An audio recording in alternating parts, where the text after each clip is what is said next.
Pai, o Senhor disse que vai surpreendê-lo com algo muito grande. E eu creio, Espírito Santo, porque a tua palavra não volta vazia. Em nome de Jesus, Pai, faça mesmo, Pai. Surpreende o teu filho. Em nome de Jesus, Pai. Fala conosco, em nome de Jesus. Amém? Glória a Deus, a paz do Senhor. Ih, rapaz. A paz do Senhor. Melhorou, né? Glória a Deus, que bom rever vocês. Deus seja louvado pela vida de todos vocês. É um prazer voltar a este lugar, ser um porta-voz da palavra para o coração de vocês. Espero ser encontrado em Deus no sentimento de humildade que o Senhor possa nos usar nesta noite. Amém? Os irmãos podem sentar em nome de Jesus. Já tínhamos algum tempo que não víamos aqui. A pastora sempre está nos solicitando ali por intermédio do WhatsApp. Ô pastora, estava viajando e estava atendendo os convites pelo estado do Rio Grande do Norte e também preparando-me para noivar. E Deus nos deu a vitória, e assim que eu voltei, na mesma semana, comuniquei à pastora. Ela nos chamou para estar aqui hoje. É um prazer, pastora, amém? Eu quase que eu não vinha, pastora, porque lá no hotel tem um amigo de um amigo, lá de Curitiba, que está pregando aqui em Goiânia esses dias, e eu fiquei muito preocupado, porque desmarcaram a agenda com ele, e aí ele pediu ao pessoal lá o meu contato, e aí me chamou e perguntou se eu conseguia alguma coisa, né? Eu disse, cara, só se eu te ceder meu lugar. E aí eu ia indicar ele para vir, e eu ia lá para a nossa igreja mesmo, dar uma palavra lá em nossa igreja. Aí depois Deus tocou em nosso coração, falei com a pastora lá, e aí ele foi para lá pregar. Eu disse, não, então eu vou lá na Benedita, lá em nome de Jesus. Glória a Deus. Você que trouxe o seu exemplar da Bíblia, por favor, pegue ele, abra comigo. Meu coração está cheio de dúvida, porque eu estou perguntando a Deus o que eu poderia pregar aqui nesta noite. Eu confesso que o Espírito Santo de Deus, ele está no negócio comigo hoje, mas eu estou sentindo que é porque o que Deus vai fazer é muito grande. Vocês não estão aqui, não. Vocês estão aqui? Eu tô entrando em acordo com o Espírito Santo. Estou tentando negociar com ele. Eu tô dizendo, eu posso pregar isso, eu posso pregar aquilo. Ele está, não, vem para cá. Eu, não, vou para cá. Ele, não, para lá. Mas vai dar certo. Diga glória a Deus. Vamos aqui em Marcos, capítulo de número 1. Se puder baixar um pouquinho, ou então, talvez, glória a Deus. Glória a Deus. Glória a Deus. Até tirar o grave. Você acha que se diminuiu? Isso, glória. Glória a Deus. Amém. Na hora a gente controla aqui. Eu falei, Senhor, não faz isso comigo. Eu vim com uma palavra preparada. E o Senhor muda as coisas, né, pastor? Aí eu disse, eu acho que eu já preguei até esse texto aqui. Ele, não, você vai pregar esse, vamos negociar. Mas a gente obedece à voz de Deus, né? Manda quem pode, obedece quem tem juízo. Marcos capítulo 1, versículo 29. Evangelho segundo escreveu Marcos, capítulo 29. Glória a Deus. Glória a Jesus.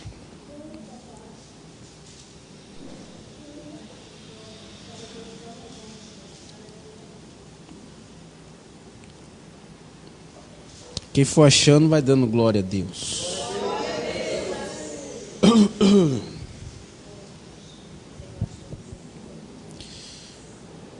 E logo saindo da sinagoga, foram à casa de Simão e de André, com Tiago e João. Ou seja, logo saindo da sinagoga, foram à casa de Pedro. A casa de quem? E a sogra de Pedro, ou a sogra de Simão, que é o mesmo, estava deitada com febre. E logo lhe falaram acerca dela. Diga comigo, falaram-lhe acerca dela. Então, chegando-se a ela, tomou-a pela mão e levantou-a. E imediatamente a febre a deixou. E ela servia-os. Tendo chegado à tarde, quando já estava pondo o sol, trouxeram-lhe todos os que se achavam doentes e os endemoniados, e toda a cidade se ajuntou à porta da casa. E curou muitos, diga comigo, curou muitos. Diga naquela casa. Ah, vocês estão aqui, irmãos? Diga, curou muitos naquela casa. E muitos que se achavam enfermos foram curados, e ele expulsou muitos demônios, porém não deixava falar os demônios, porque os demônios o conheciam. Até aqui. Glória a Deus. Amém, Jesus. Irmãos, o texto que Deus fala ao meu coração para ministrar a vocês é um texto que já me faz entender o tipo de situação que a grande maioria daqueles que estão aqui nesta noite tem enfrentado. A princípio, eu até gosto de pregar no Evangelho segundo escreveu Marcos, e nós sabemos que, embora a maioria deles falam acerca das mesmas histórias e dos mesmos fatos que aconteceram naquela época, mas a verdade é que nós sabemos que cada evangelista tem a sua própria identidade e apresenta um conteúdo de acordo com o público que será alcançado de primeira mão pelo seu documento ditado em letras. O que eu estou querendo dizer é que mesmo eles falando da mesma pessoa, mesmo eles falando da mesma época, mesmo eles falando dos mesmos fatos, eles vão apresentá-los, cada um de uma maneira peculiar. E por que isso? Pergunte para mim, por que isso? Porque o público que será alcançado de primeira mão por este documento, cada um tem a sua peculiaridade. Então eles vão escrever os fatos de acordo o público que será alcançado e o seu objetivo, o seu alvo, o público-alvo, a princípio, quando ele está escrevendo esse documento. Para que você possa entender, Mateus, qual o público que será alcançado pelo Evangelho segundo escreveu Mateus? Os judeus. E qual a peculiaridade dos judeus? A sua cultura. E a cultura judaica faz com que os judeus estejam à espera de um rei. Então, logo, Mateus, sendo inteligente, se ele quer alcançar os judeus através desse documento e dessa biografia que ele vai escrever, ele vai apresentar os fatos de uma forma que leve o seu público a entender que Jesus é o rei que eles estão esperando. Então, é por isso que Mateus, quando vai escrever a história de Jesus, no capítulo 1, ele vai trazer a biografia de Jesus, vai trazer a sua genealogia. Ele vai dizer, Abraão gerou Isaac, Isaac gerou Jacó, ele vai trazer toda a descendência de Jesus, para que seja provado que Jesus descende de Davi. E como descendente de Davi, ele é herdeiro do trono. E como herdeiro do trono, ele é o rei que os judeus estão esperando. Então, esse é o objetivo de Mateus, quando ele escreve. A princípio, o seu objetivo é convencer os judeus que Jesus é o rei que eles tanto esperavam. Lucas. Quem foi Lucas? O médico do apóstolo Paulo, que tratava da sua saúde e vivia de perto todas as experiências ministeriais de Paulo. Acabou se convertendo um homem culto, inteligente, formado em medicina, e que agora vai usar do seu poder intelectual para também escrever os fatos que aconteceram naqueles dias, para contribuir com a propagação do Evangelho. Então, quando Lucas se converte, ele vai procurar as testemunhas oculares, vai perguntar o que eles viveram de perto com Jesus e vai documentar tudo para que através desse documento ele possa contribuir com a propagação do Evangelho. A princípio, qual o público-alvo principal e primordial de Lucas que será alcançado? Qual será? Pergunte para mim, qual será? Os gregos. Então, observe que Lucas, pastor, ele é um homem que domina bem o idioma, e Lucas vai aproveitar do seu poder intelectual, da sua formação acadêmica, do domínio que ele tem do idioma e da cultura daquele povo, e ele vai falar de acordo à língua deles. Aquele povo é um povo inteligente e que gosta muito das palavras de filosofia. Então vocês vão ver que Lucas vai abordar as parábolas de Jesus. Ele vai abordar mensagens como se fossem mensagens místicas, que vai atrair a admiração do público, que admira o poder da palavra bem proferida e bem colocada. Preste atenção, porque eu vou pregar curto, e Deus quer falar com você nessa noite. Então eu preciso que você tenha toda a atenção dobrada aqui para esse altar. Não por quem está falando, mas pelo que vai sair daqui nessa noite.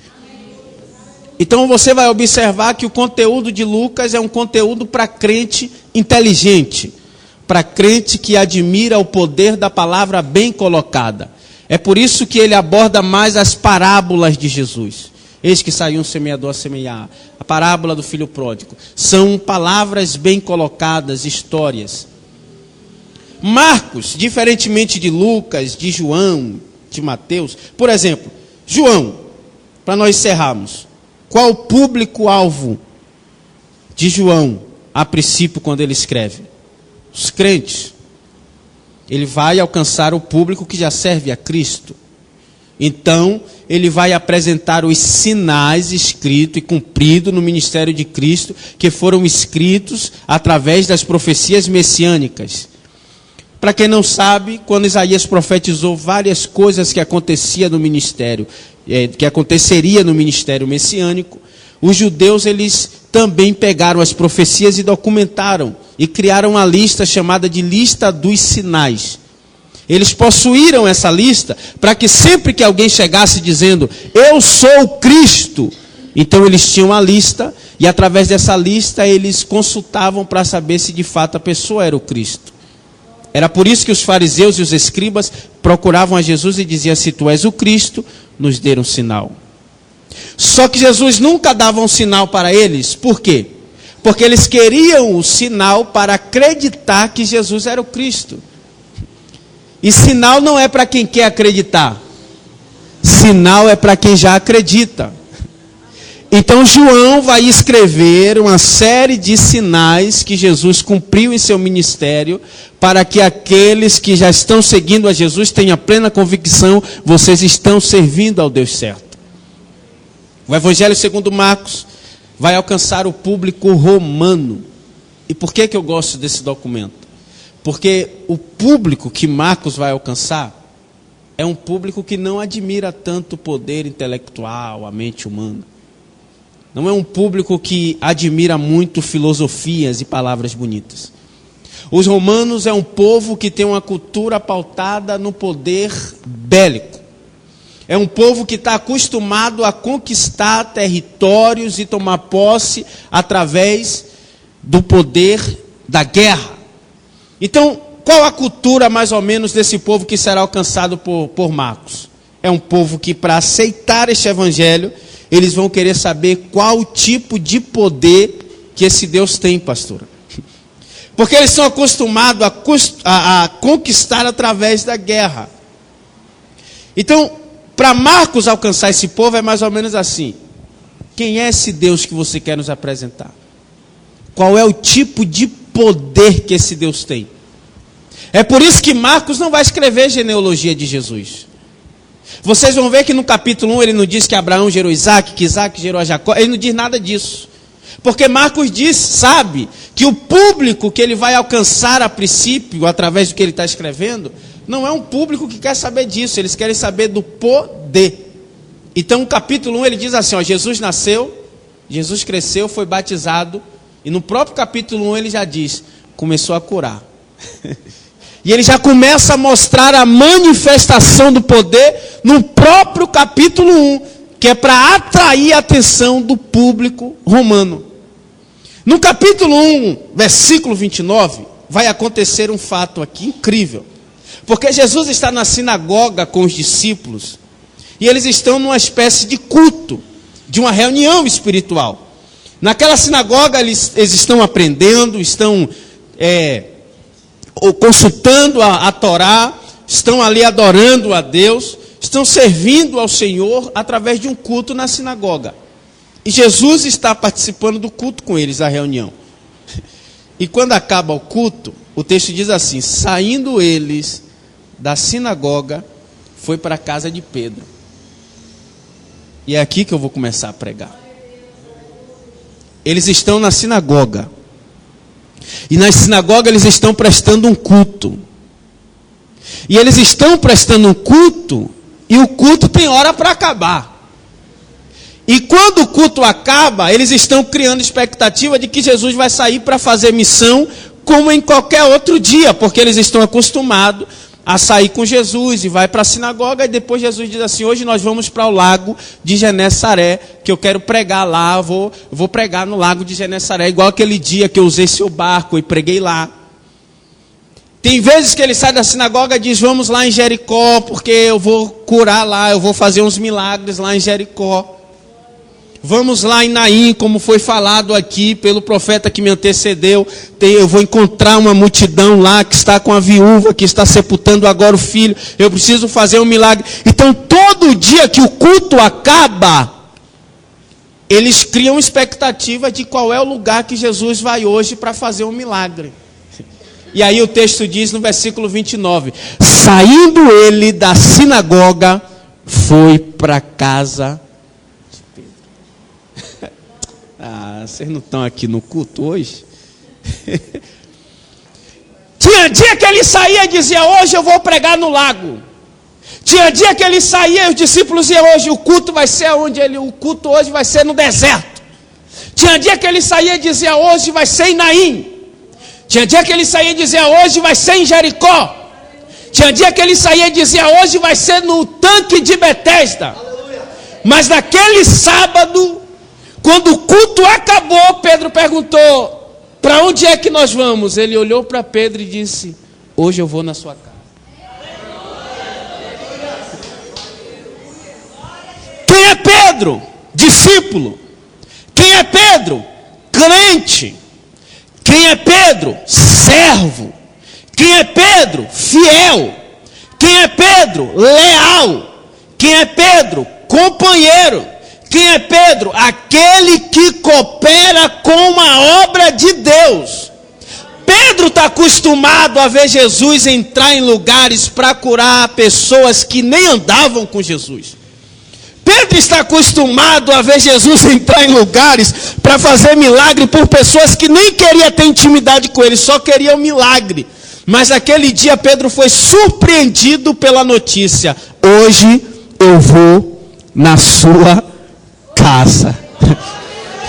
Olhe para quem está mais perto de você e diga: depois do culto, diga: tem uma surpresa. Diga: porque depois do culto hoje ele vai na sua casa. Só quem acredita, levante a mão. Levante a mão que eu vou profetizar. Depois desse culto você vai receber uma visitação especial da presença da eternidade. Deus está enviando anjos à tua casa para guardar, para proteger, para pelejar ao seu favor. Hoje o milagre vai ser na tua casa. Hoje é na tua casa. Hoje é na tua casa. É interessante porque a gente não pode esquecer isso, que mesmo o verbo se fazendo carne e habitando entre nós, que significa que Deus se materializa para habitar entre os homens, personificado em seu Filho, nós não podemos esquecer a veracidade do fato que mesmo sendo Deus, ou que mesmo sendo em forma de homem, ele não deixou de ser Deus. Então, se mesmo encarnado ele continua sendo Deus, escute isso aqui, a sua onisciência permanece. Vocês concordam? Tanto que a sua onisciência permanece, que vocês vão ver que existiram momentos em que Jesus entrava em lugares, e a Bíblia diz que ele sabia o que os fariseus e os escribas arrazoavam em mente e coração. Qual homem tem poder de esquadrinhar coração e mente humana? Então nós não podemos se esquecer que mesmo o verbo encarnado, ele continuou sendo Deus. E por que eu estou falando isso? Porque quando Jesus chega na casa de Pedro, tem um problema na casa do discípulo. E isso me faz entender que Jesus resolveu ir para lá naquele dia, porque enquanto eles estavam no culto, Jesus estava vendo o que estava acontecendo na casa de Pedro. Pedro estava lá na sinagoga adorando ao Pai, e enquanto ele estava na sinagoga, Jesus também presente na sinagoga, estava com Pedro na sinagoga e vendo o que estava acontecendo na casa de Pedro. Jesus dizendo, ele está aqui adorando, mas eu sei como está na casa dele. Ele está aqui cultuando, mas eu sei o que está acontecendo lá. Quando eu olho para vocês aqui, eu consigo ver tudo que os olhos naturais podem ver. Mas quando Jesus olha aqui no culto, ele não olha como eu olho. Ele não vê a cor da sua pele, ele não vê o seu cabelo, ele não vê a sua roupa, ele não vê o seu calçado. Quando ele olha para você no culto, ele sabe como está a tua casa, ele sabe como está a tua família, ele sabe como estão os teus negócios, ele sabe como está a sua saúde. A visão do Deus que é adorado na sinagoga está além daquilo que está aqui dentro. Ele está dentro da sinagoga com Pedro e está vendo que a sogra de Pedro está doente. Aí ele diz, vou fazer uma surpresa, depois do culto eu vou lá, vou fazer um milagre. Só que eu vou abrir um parêntese aqui para dizer uma coisa que eu preciso revogar isso aqui. Nós estamos vivendo um evangelho, ou nem vivendo, porque se estivéssemos vivendo seria bom. Mas estamos sendo levados por um vento de doutrina inexistente de um evangelho de facilidade. E é muito perigoso porque nós começamos a acreditar, quando nós absorvemos esse tipo de doutrina, que tudo vai bem para quem está perto dele. Isso nos leva a acreditar que quando acontece algum problema, é porque ele não está conosco. Então, quando uma porta se fecha para o crente, a primeira ideia que ele tem é que ele tem que invocar a Deus, porque a porta fechou, como se a porta estivesse fechada, porque Deus não está com ele. Quando uma coisa dá errado, a primeira coisa que o crente faz é dizer, Deus, olha aqui para isso, como se Deus não estivesse vendo que aquilo deu errado. Porque esse vento de doutrina, de um evangelho de facilidade, nos levou a acreditar que crente não passa tribulação, que crente não enfrenta problemas, que crente não fica doente. Pedro é crente, Pedro é discípulo, Pedro é servo, Pedro está na rua fazendo a obra e tem um problema dentro de casa. Sabe o que é isso? É possível você ser dizimista, é possível você ser ofertante, é possível você frequentar todos os cultos, é possível você ter uma vida de oração e jejum, é possível você ter 30, 40 anos de crente, é possível você conhecer a Bíblia de Gênesis e Apocalipse e mesmo assim ter problema em casa. Porque a intimidade com Ele não tira a veracidade dos fatos que vai ter dias que alguma coisa vai dar errado. Agora uma coisa é certa. Paulo disse, somos perseguidos, mas não desamparados. Somos atribulados, mas não angustiados. Somos abatidos. No original, essa palavra abatido é como se fosse um termo utilizado em um ringue, aonde um oponente recebe uma pancada e não suporta e cai. Ele está dizendo, caímos, apanhamos duro da vida e algumas vezes não suportamos o baque e nós esmorecemos, mas ele diz que mesmo com tudo isso nós somos mais do que vencedores. Então entenda, É possível enfrentar um problema? É, mesmo tendo Deus. É possível você passar por situações difíceis?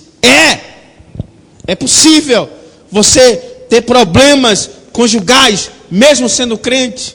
Problemas financeiros, mesmo sendo crente. Problemas na saúde, mesmo sendo crente. Agora existe uma diferença entre quem enfrenta o problema sem ser crente e quem enfrenta o problema sendo crente. Pensei que vocês iam perguntar para mim qual a diferença. Vocês não vão perguntar qual a diferença, pastor? É que quando você vai à sinagoga com ele, pode ter certeza, se o problema chegar na tua casa, ele diz para você, depois do culto eu vou lá resolver o problema para você. Ele vai na casa de Pedro. Quando ele chega na casa de Pedro, escute, como se ele não soubesse o que está acontecendo, os discípulos vão chegar para ele e vão falar, Senhor, tem uma mulher na casa. Que as mulheres aqui sabem melhores do que nós, que não existe uma recepção com um toque de generosidade tão louvável como a recepção das mulheres. As mulheres têm um toque de sensibilidade numa recepção que é inconfundível. O homem, você vai na casa de um amigo seu, o cara diz, pega lá, abre a geladeira lá, pega uma água, não sei o que, senta aí, rapaz, pega o controle. Não, mulher não. A mulher é o toque de sensibilidade da mulher. Você nunca vai chegar numa casa de uma amiga sua e você vai chegar lá e ela vai dizer, vai lá, pega a água lá. Os discípulos sabem muito bem, a cultura deles faz com que toda mulher também tenha isso. O toque feminino de recepção. Então, quando chega um convidado em uma casa, geralmente numa casa dos judeus, quem traz o toque de recepção nunca é o homem. Quem traz esse toque generoso de recepção é sempre as mulheres. Você sabia disso? Isso não é machismo. Não é machismo. Estou falando que as mulheres têm a capacidade de recepcionar de um jeito que nenhum homem terá. Isso é louvável. É um talento que as mulheres têm. Você vai observar que até na casa de Lázaro, não fugindo do contexto aqui. Lázaro é um grande fazedor de festa, está escrito. Lázaro é um grande fazedor de festa. Sabe o que é isso? Pergunte para mim o que é isso. Crente que faz churrasco dia de sábado. Está escrito, Lázaro era um grande fazedor de festa. Todo sábado Lázaro abatia um boi na fazenda, fazia churrasco e chamava toda a vizinhança de Betânia. Só que quando Jesus foi para a casa de Lázaro, quem foi que deu a recepção melhor? Foi Lázaro ou foi a mulher? Maria. Ela disse, Lázaro está dando carne tem em qualquer lugar. Eu vou lá no quarto e vou pegar um perfume, um nardo caríssimo. A mulher tem um toque de generosidade que o homem nunca terá. E os discípulos, sabendo disso, eles ficam preocupados, porque Jesus entra na casa e quem está na casa não é qualquer convidado. Quem está na casa é Jesus. Então, eles vão querer oferecer o melhor para Jesus, pastor. Que é isso? Quem está na casa não é qualquer convidado. Quem está na casa é Jesus. Então, os discípulos ficam preocupados com o tipo de recepção que eles vão oferecer para o convidado. Porque quem está na casa é Jesus. Então, se ele está na casa, tem que oferecer o melhor. Você tem certeza que você está dando o seu melhor culto hoje aqui? É porque Jesus está presente em todos os cultos. Não sei, né? Pois bem. Aí, os discípulos ficam preocupados. Não, ele está aqui, o que é que a gente faz? A mulher que está na casa, ela está ardendo em febre, ela está no quarto, ela não tem condições de levantar, ela está arriada. A febre dela está alta, está escrito aqui, a febre dela está alta, ela está arriada, não tem condições, ela está lá na cama, ela está acamada, o que é que a gente faz? Aí eles chegam e, Senhor, coça a cabeça e Jesus, a gente até queria oferecer uma recepção, mas a mulher que tem na casa está doente, está lá no quarto. Aí Jesus vai lá onde ela está. E diz, deixa que eu resolvo o problema. Escute, porque eu preciso encerrar isso aqui, para a gente fazer a oração. Diga comigo, ela está acamada. Em que cômodo fica a cama? Vocês têm certeza? Não é no banheiro? Não é na cozinha? Na sala? Ou varanda, garagem? É no quarto? Vocês têm certeza? Jesus, ela está acamada, ardendo em febre. A mulher que tem na casa está acamada, ardendo em febre. Jesus vai lá. Diga comigo, quarto. Pastora, chegar alguém lá na sua casa, você deixa qualquer pessoa entrar lá em seu quarto?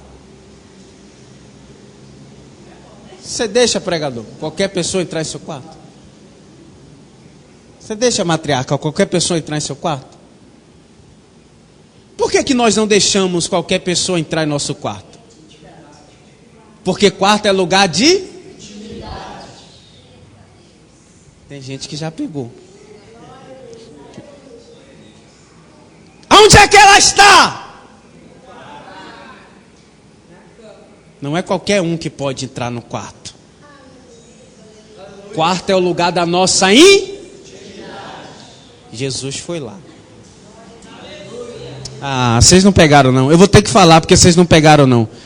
Jesus é o único que chega aonde ninguém chega. Aquela área da sua vida que está lá no cantinho, uma camada que ninguém pode resolver, que ninguém pode entrar, que nem todo mundo tem acesso. Você está entendendo? Aquele lugarzinho seu, aquele cantinho de intimidade. Deus está dizendo, hoje eu vou chegar, é no canto da tua intimidade para resolver.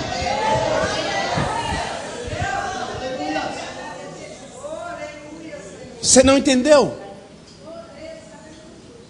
Quando você enfrenta um problema financeiro, você pega o celular, você está terrível, não está vendendo nada lá naquele comércio lá. Está quase fechando a porta. Você pega o telefone para sair ligando para seus cunhados, para ligar para todo mundo, dizendo assim, não está vendendo nada, está horrível isso aqui, eu vou fechar. Você faz isso? Você faz isso? Não faz. Ainda diz para a mãe, mãe, não fala para fulano não. Senão vai ser uma fofoca retada aí. Ei, quantas das vezes você tenta manter uma aparência na vida conjugal, né, pastor? Quantas pessoas que não têm a satisfação, a realização do matrimônio, da vida conjugal, a plenitude da felicidade no relacionamento, mas só para não espalhar fofoca que não está feliz, aí fica mantendo aquela aparência assim. Por quê? Porque é uma área íntima sua e você não quer ninguém se metendo nisso. Tem gente que os filhos entram nas drogas e fica, ai meu Deus do céu, e se fulano souber, e se não sei o quê, e vai ser uma fofoca, vai ser uma vergonha para a família, e você não quer que ninguém saiba. Porque tem áreas da sua vida que são intimidade sua. E aí você pega esses problemas e coloca dentro do quarto na cama e fica acamado. Sabe o que é uma pessoa acamada? É uma pessoa improdutiva. Ela estava sem produzir nada que ela poderia produzir se ela não estivesse acamada.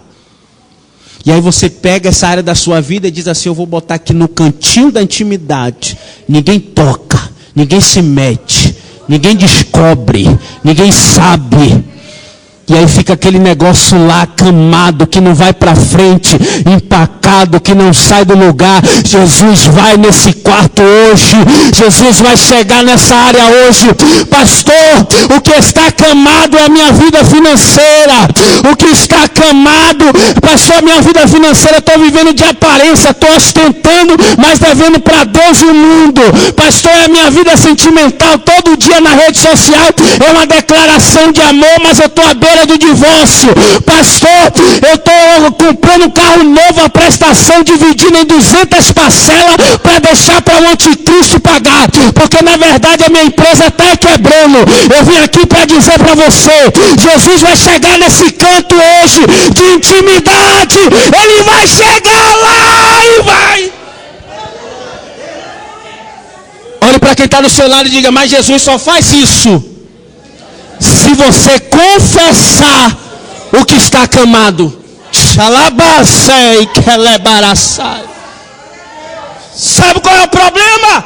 O orgulho.